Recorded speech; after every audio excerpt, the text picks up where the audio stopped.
IPL mega ஏலம் ஆரம்பிக்கும் போது அதிகபட்ச தொகையோட அந்த ஏலத்தை ஆரம்பிச்ச அணி அப்படின்னா பஞ்சாப் கிங்ஸாக தான் இருப்பாங்க. இன்னைக்குமே 2வது நாள் ஏலத்தில் அவங்க கிட்ட தான் வந்து பெரிய அளவில் அமௌண்ட் இருக்கு அப்படின்னே சொல்லலாம். சரி, ஒவ்வொரு அணிக்குமே வந்து ஐபிஎல் ஏலம் ஆரம்பிக்கும் போது நிறைய பிளேயர்ஸ் தேவைப்பட்டிருந்தாங்க. இப்போ முதல் நாள் முடிஞ்சிருச்சு. இப்போ எந்தெந்த அணிகளுக்கு எத்தனை வீரர்கள் தேவைப்படுறாங்க அப்படிங்கிறத நம்ம பார்க்க போகிறோம். இதில் அதிகபட்சமாக பார்த்தோம் அப்படின்னா மும்பை இந்தியன்ஸ் அணிக்கு வந்து 16 வீரர்கள் தேவைப்படுறாங்க. ஏற்கனவே அவங்க வந்து 5 வீரர்களை தக்க வச்சிருந்தாங்க. 4 வீரர்களை தான் எடுத்திருக்காங்க. இதில் பார்த்தோம் அப்படின்னா 7 வெளிநாட்டு வீரர்கள் வரைக்கும் அவங்க எடுக்கிறதுக்கான வாய்ப்புகள் இருக்கு. அதுக்கு அடுத்ததாக பார்த்தோம் அப்படின்னா சென்னை சூப்பர் கிங்ஸ் அணி இருக்காங்க. இவங்களுக்கு வந்து இன்னும் அதிகபட்சம் 13 வீரர்கள் வரைக்கும் வந்து எடுக்கிறதுக்கான சூழல் இருக்கு.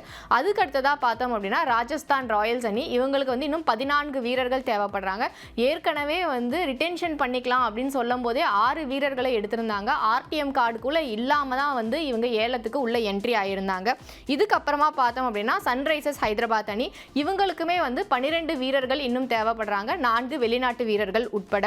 அதுக்கு அடுத்த இடத்துல இருக்கிறது யாரு அப்படின்னு பார்த்தோம்னா கொல்கத்தா நைட் ரைடர்ஸ் அணி, இவங்களுக்கும் வந்து 12 வீரர்கள் தேவைப்படுறாங்க. 3 வெளிநாட்டு வீரர்கள் வரைக்கும் இவங்க எடுக்கிறதுக்கான வாய்ப்புகள் இருக்கு.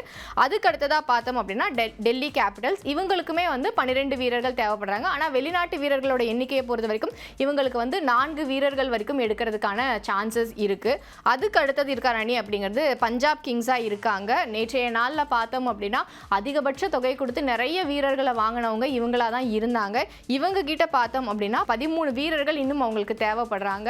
ஏன்னா இவங்க வந்து தக்க வைத்த வீரர்களோட எண்ணிக்கை அப்படிங்கிறது வந்து 2 தாங்கிறனால இவங்களுக்கு தேவைப்படும் வீரர்களோட எண்ணிக்கையுமே வந்து அதிகமாக இருக்கு. இதுக்கு அடுத்ததாக பார்த்தோம் அப்படின்னா பெங்களூரு அணி, இவங்களை பொறுத்த வரைக்கும் நிறைய மணியோட தான் வந்து உள்ள வந்தாங்க. கிட்டத்தட்ட 83 கோடி ரூபாய்க்கு மேலே வச்சிருந்தாங்க.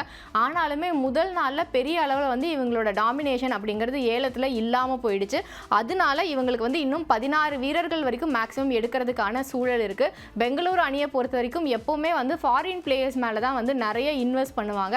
அதே மாதிரி தான் வந்து நேற்றைய ஏலத்தின் போது கூட நிறைய ஃபாரின் பிளேயர்ஸ் வரும்போது தான் இவங்க வந்து அவங்களுக்காக பெட் பண்ணவே ஆரம்பிச்சாங்க. பில் சால்ட்டுக்கெலாம் வந்து நிறையவே வந்து தொகை கொடுக்க அவங்க தயாராக இருந்து அவரை எடுக்கவும் செஞ்சாங்க. இப்போவும் இவங்களுக்கான வெளிநாட்டு வீரர்களோட எண்ணிக்கை அப்படிங்கிறது 5 ஸ்லாட் காலியாக தான் இருக்கு. அதுக்கு அடுத்ததாக இருக்கிறது யாரு அப்படின்னு பார்த்தோம்னா குஜராத் டைட்டன்ஸ், இவங்களுக்கு வந்து 11 வீரர்கள் வரைக்கும் எடுக்கிறதுக்கான வாய்ப்புகள் இருக்கு.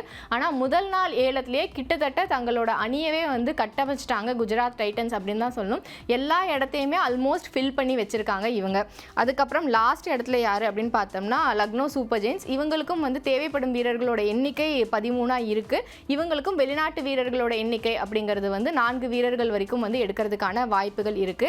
எல்லா டீமுமே வந்துட்டு நம்ம வந்து தவிர்த்து பார்க்கணும் அப்படின்னா ஒன்று வந்து ராஜஸ்தான் ராயல்ஸ் அணி வந்து ஆர்டிஎம் இல்லாமல் உள்ளே வந்தாங்க. இவங்களை தவிர மற்ற எல்லாருமே வந்து ஆர்டிஎம் ஆப்ஷனோட உள்ளே வரும்போது நேற்றைய முடிக்கும் போது ஏலத்தில் நிறைய பேர் வந்து தங்களோட ஆர்டிஎம் கார்டை யூஸ் பண்ணியிருந்தாங்க. அப்படி ஆர்டிஎம் கார்டு இப்போ யார்கிட்ட எவ்வளவு இருக்குது அப்படின்னு பார்த்தோம்னா மும்பை இந்தியன்ஸ் அணிகிட்ட வந்து ஒரு ஆர்டிஎம் ஆப்ஷன் இன்னும் அவங்க அப்படியே தான் வச்சுருக்காங்க.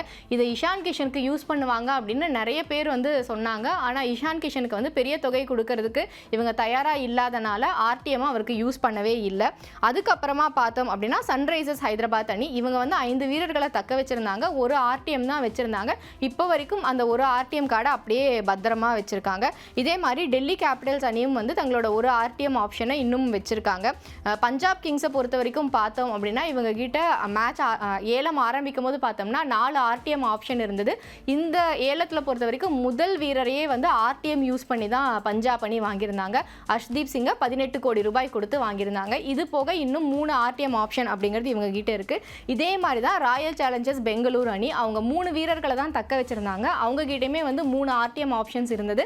அதை முதல் நாளில் அவங்க பயன்படுத்தவே இல்லை. அதனால அவங்க கிட்டயுமே வந்து 3 ஆர்டிஎம் கார்டு இருக்கு. அதுக்கப்புறமா பார்த்தோம்னா குஜராத் மற்றும் லக்னோ அணிகள் தலா ஒரு ஆர்டிஎம் கார்டுகளை வச்சிருக்காங்க.